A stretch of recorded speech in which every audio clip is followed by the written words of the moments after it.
Hello, नमस्ते, नमस्कार. श्री स्वामी समर्थ सर्वांना. कसे आहात तुम्ही? आय होप तुम्ही मजेत असणार. आता संध्याकाळ झाली आहे. संध्याकाळची वाजले 6, 6:30 वाजले. आता आज थोडंसं आराम केला होता. कामं झाले तर जास्त कामं झाले आज. आराम वगैरे केला आणि आता संध्याकाळची कामं आवरली आणि आता चहा घेणार आहे. थोडासा चहा सोडायचा आहे मला थोडंसं वेट लॉस करायचं आहे आणि त्याच्यासाठी मला सर्व गोड वगैरे सोडावं लागेल आणि चहा वगैरे पण सोडावं लागेल. खूप वेळ ट्राय करत आहे चहा सोडायसाठी, पण आधीपासून सवय आहे चहा घ्यायची. चहा घेतल्याशिवाय काही कामं होत नाही. सुटून नाही राहिला माझा चहा, बंद नाही होत आहे. करते हळूहळू ते पण. आणि पिंपल्स येते त्याच्यासाठी डिटॉक्स वॉटर घ्यायचं आहे, पण त्याच्यासाठी 5 लिटरची बॉटल आणायची आहे मला रिलायन्समधून.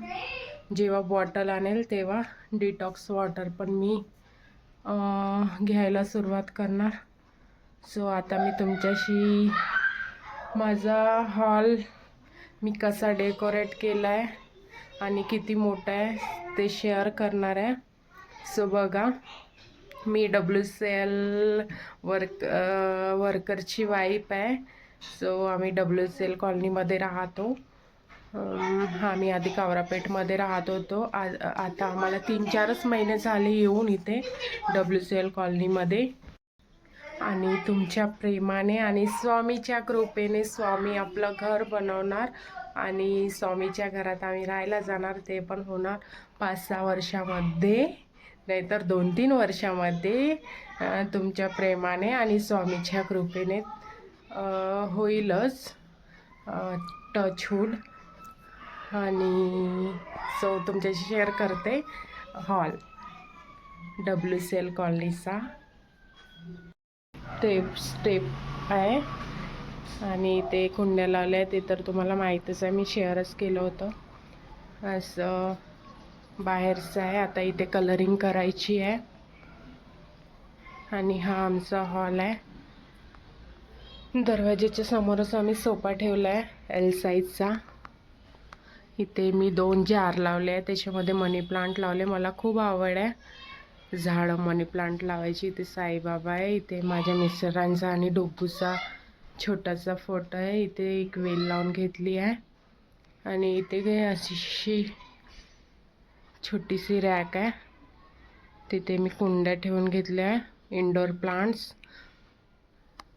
जसं की मी तुम्हाला सांगितलं होतं, मला खूप आवड आहे झाडांची.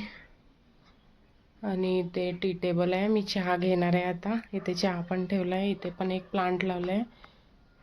हा प्लांट माझी मुलगी ठेवतच नाही, पूर्ण त्याला तोडून टाकते.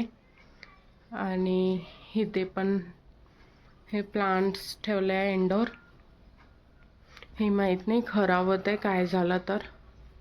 मी पाणी पण नाही टाकत आहे याला जास्त. खूप हार्ड आहे याची पानं, खालूनच खराब होत आहे ते झाडाची मुळं. आणि इथे मनी प्लांट ठेवला आहे आणि ऑर्चिडचे ही कांड्या ठेवल्या आहे. असं ग्रास वगैरे लावून घेतलं आहे. इथे बांबू प्लांट आणि एक इंडोर प्लांट ठेवला आहे. इथे TV लावली आहे आणि इथे मुलांची थोडीशी खेळणे ठेवले आहे. इथे आमचा बेड आहे, हॉलमधला छोटा बेड. आणि इथे वेल लावून घेतली आहे. इथे AC आहे. इथे की ठेवायचं बोर्ड आहे. मी आता दरवाजात उभी होते आणि पूर्ण हॉल दाखवते. पूर्ण हॉल असा दिसते आमचा.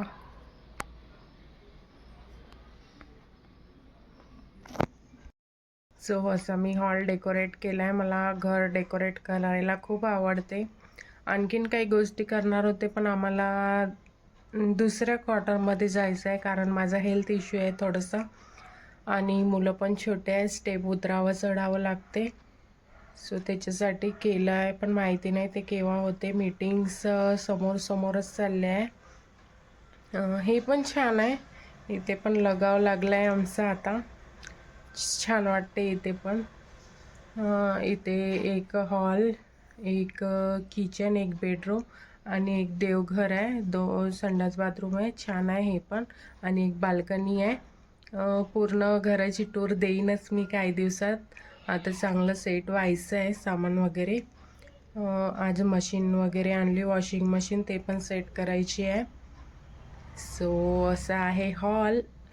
आणि घर पण दाखवेलच काही दिवसात. सो आता मी आपला चहा घेते आणि मग बघते, मुलांना बाहेर वॉकिंगसाठी घेऊन जाते, कारण मुलं ओरडून राहिलीत की बाहेर जाऊ, थोडंसं फिरून येऊ. तर त्यांना घेऊन जाते आणि मग येऊन स्वयंपाकाची दिवावात करून स्वयंपाकाची तयारी करते. सो भेटते.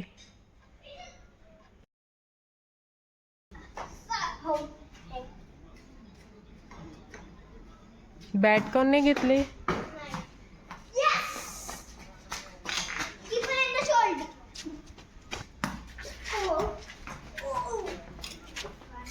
कोणता बॉलर आवडते तुला? हार्दिक आवडते का? मुलांना घेऊन गेले खाली, मुलं खेळली पार्किंग एरियामध्ये आणि मग त्यांना थोडंसं फिरवून आणलं ग्राउंडमधून.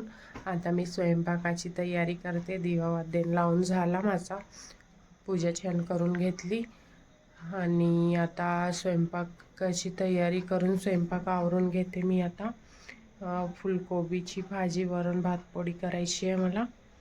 सो आता तेच आवरते मी. सो मी तुम्हाला म्हटले होते मागं, मी मंदिर दाखवलं होतं आमच्या दैवताचं, देवीचं, शीतला माता मंदिर कावरापेठचं, माझ्या सासूबाईच्या घरासमोर आहे. सो त्या मंदिराचं मी तुम्हाला डिटेलमध्ये सांगेन म्हटलं होतं स्टोरी. सो ती स्टोरी अशी आहे की माझ्या मिस्टरांचे पंजोबा होते. आम्ही डिवर समाजाचे कोळी बांधव. सो ते मच्छी पकडायचे, जार वगैरे टाकायचे तलावामध्ये. सो रोज त्यांचं डेली रुटीन असायचं, जार वगैरे टाकून मच्छी वगैरे पकडायचं. रोज जसे ते जार टाकायसाठी जायचे, तसंच मग ते एक दिवस गेले. सो जार टाकले त्यांनी आणि खिचायला गेले. सो ते खूप भारी भारी वाटलं, तर त्यांना वाटलं की मासे लागले त्यांना. त्यांनी खिचली तर जे खालच्या साईडला जे मूर्त्या आहे स्थापित करून, त्या मूर्त्या त्यांच्या जाळमध्ये अटकल्या. सो त्यांनी घेतल्या नाही त्या मूर्त्या. परत त्याचं विसर्जन करून टाकलं. परत विसर्जन केल्यावर ते घराकडे यायला निघाले आणि दुसऱ्या दिवशी आणखीन ते गेले. मूर्त्या विसर्जित करून सर्व मच्छी वगैरे पकडली त्यांनी, आणखीन घरी गेले. आणखीन दुसऱ्या दिवशी ते तलावावर गेले आणि त्यांनी जाळ टाकलं, तर दुसऱ्या दिवशी पण त्यांच्या जाळीमध्ये त्या मूर्त्या अटकल्या होत्या. मग त्यांना वाटलं की मूर्तीला सोबत यायचं आहे घरी. सो त्यांनी घेऊन आले घरी मूर्त्या वगैरे आणि छोटंसं, म्हणजे मंदिर नाही बांधलं त्यांनी, कारण तेव्हाच्या काळामध्ये तेवढा सोर्स नव्हता, तेवढं पैसे वगैरे काही होते नाही, गरीबच होते. सो त्यांनी असं झाडाखाली मूर्त्या वगैरे मांडल्या आणि थोडंसं चबुतरा वगैरे करून घेतला त्यांनी. मग त्या मूर्त्यांची सेवा यांच्या पंज आजीनी केली, मग यांच्या आजीनी केली, आता मग आमच्या सासरे बुवांनी केली. म्हणजे सासरे बुवांनी केली, त्यांना अटॅक आला होता. सो त्यांची इच्छा होती मंदिर बनावं म्हणून, आणि मग ते खूप सिरियस झाले होते. सिरियस होऊन मग त्यांची इच्छा होती की मी चांगला झाला तर मंदिर बनवणार. तर मग सासरे बुवांची तब्येत छान झाली आणि त्यांनी मूर्त्या स्थापित वगैरे करून मग छान असं मंदिर बांधलं. 2 दिवसाची पूजा चालली, खूप मोठी त्यांची. सो असं मूर्तीची, असं त्या मंदिराच्या मागची कहाणी आहे, खूप मोठी अशी कहाणी आहे. आता मला जेवढं आठवलं मी तेवढं तुमच्याशी शेअर केलं. आणखीन नवरात्री वगैरे खूप छान मस्त केली जाते, ते पण नवरात्रीमध्ये मी तुमच्यासोबत शेअरच करणार. 9 दिवस खूप उत्साहाचे राहतात आणि खूप 250-3,500 2,500 3,500 लोकांचा महाप्रसाद राहतो आमच्या मंदिरामध्ये. सर्वजण मिळून वर्गणी वगैरे काढून मस्त साजरा केला जाते नवरात्रीचा प्रोग्राम. सो असं आहे देवीच्या मंदिराची कहाणी. आणखीन थोडी बहुत मला काही माहीत नाही, जेवढी मला माहीत होती माझ्या सासूबाईंनी वगैरे माझ्याशी शेअर केली होती तेवढीच मी तुमच्यासोबत पण शेअर केली. सो तुम्ही कावरापेठमधले असणार तर नक्की या. खूप जागृत अशी पावन अशी भूमी आहे ती, आणि जागृत अशी आमची माता माय आहे. सदैव आमच्या पाठीशी उभी राहते खंबीरपणे. काही पण अडचणी अडीअडचणी आल्या तर आम्ही तिच्यासमोर हात पसरवतो आणि ती आमची पूर्ण अडीअडचणी पूर्ण करते. सो अशी आमची शीतला माता आहे. सो तुम्ही पण येऊन भेट देऊ शकता आमच्या माता मंदिरामध्ये. सो चला, अशी कहाणी होती मंदिराची. आणि आता माझा स्वयंपाक देणं आवरला आहे. पोळ्या देण टाकून घेतल्या. आता पोळ्या वगैरे झाला की मग मस्त असं ओटा वगैरे क्लीन करून जेवण करून घेते. आज जेवण करणारे मी, डुगू आणि रुद्राणीसह, कारण मिस्टरांची सेकंड ड्युटी आहे तर ते ड्युटीवर गेले आहे. ते त्यांची सेकंड ड्युटी राहिली तर आम्ही आधीच जेवण करून घेतो, कारण त्यांना यायला खूप लेट होते. आणि लेटवर जेवण केलं तर शरीरासाठी पण चांगलं नाही राहत आणि आरोग्यासाठी पण चांगलं नाही राहत. सो माझ्या इथे पोळ्या पण चालू होत्या. पोळ्या करता करता मुलांकडे पण मी स्वयंपाक करता करता मुलांकडे पण लक्ष देते की मुलं काय करताय काय नाही. सो बघितलं तर दोघं पण बहीण भाऊ छान गाडीने खेळत होते.